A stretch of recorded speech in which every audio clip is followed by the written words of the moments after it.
Oh, hi, teals. Today's Wednesday, and you know what that means? No, you don't, because I don't make this clear every single week, because I keep changing it. I'm gonna answer some comments, specifically 2 comments, that's it. So here's a new segment I'd like to call, Answering Your Comments. Did I wink? Did that work? Because normally I'm not super great at it. I posted a vlog, like a real vlog back this past weekend, and I think I'm gonna keep doing that.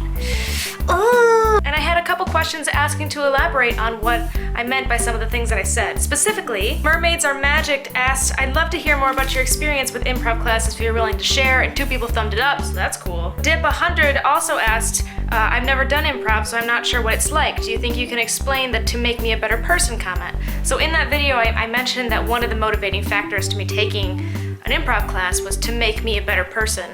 And let me just get into that a little bit. A little backstory about me. I am a musical theater kid. Probably could have guessed that. Back in high school, I was in all of the musicals, all of the plays, extracurricular choirs, just like singing and dancing up the wazoo.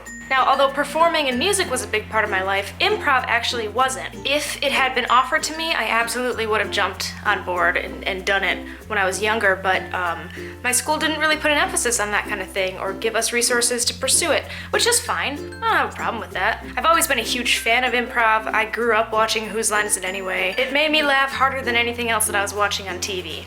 To be fair, I didn't have cable when I was growing up, so it was either that or nature documentaries.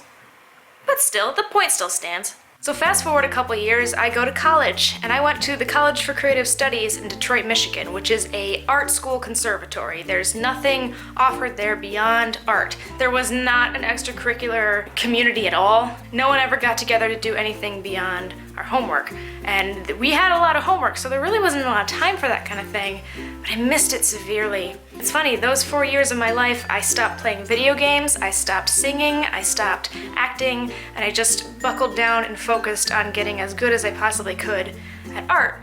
And I don't know if that was exactly the right thing to do, and that's a different conversation altogether. On top of that, through college, I was spending time with a lot of people who didn't make me feel good about myself, who made me feel like I wasn't capable of doing some of the things that I wanted to do. So I held off getting into improv until I was 23 years old because I had been told by people who I loved that I wouldn't be able to do it. When I stopped spending time around those people, things got better.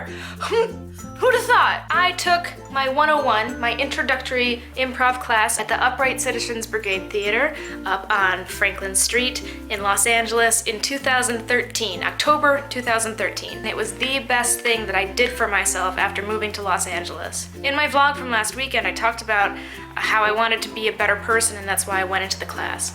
I was in a mind state of just constantly comparing myself to other people, not feeling good enough. I was spending so much time watching people do what I wanted to do. I was watching other people illustrate amazing posters. I was watching performers make audiences laugh on stage. Now the difference between them and me is that they put themselves out there, and I was continuing to just be a fan. You ask yourself, how do I get there? How do I become one of the people doing what I want to be doing? And the answer is easy, super easy. Just do it.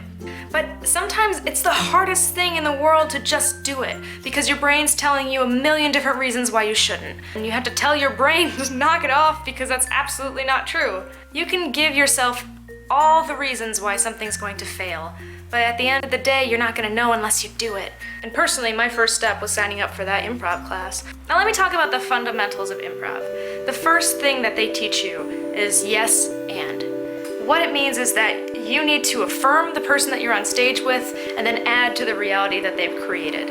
Finding ways to fit yes and into your daily life will make you a happier person. You start saying yes to more things.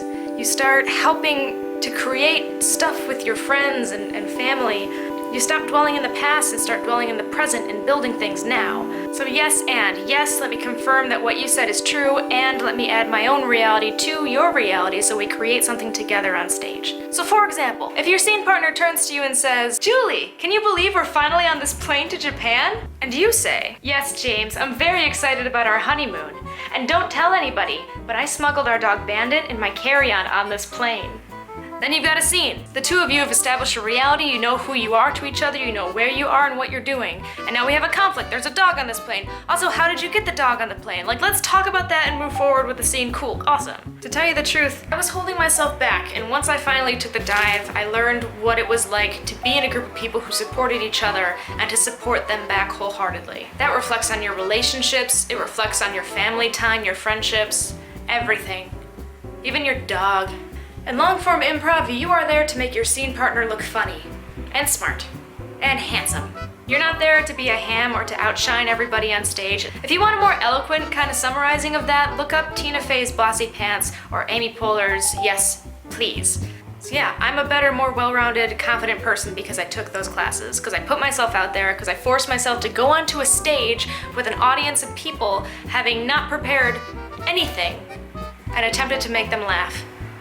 By supporting the other people on stage with me. And I'm so proud that I did that, and I'm so excited to do it again. If you've got a question for me, leave it in the comments down below. If there's a question already been asked that you like, thumb it up to bring it to my attention, and maybe next time I'll answer it on air. Like this video, subscribe to my channel. I put out new videos every Monday, Wednesday, and Friday, and I guess maybe sometimes on the weekends I'll put out a special vlog. Have a great rest of your day. I hope that you enjoyed this, and I will see you on Friday. Goodbye! Pew pew!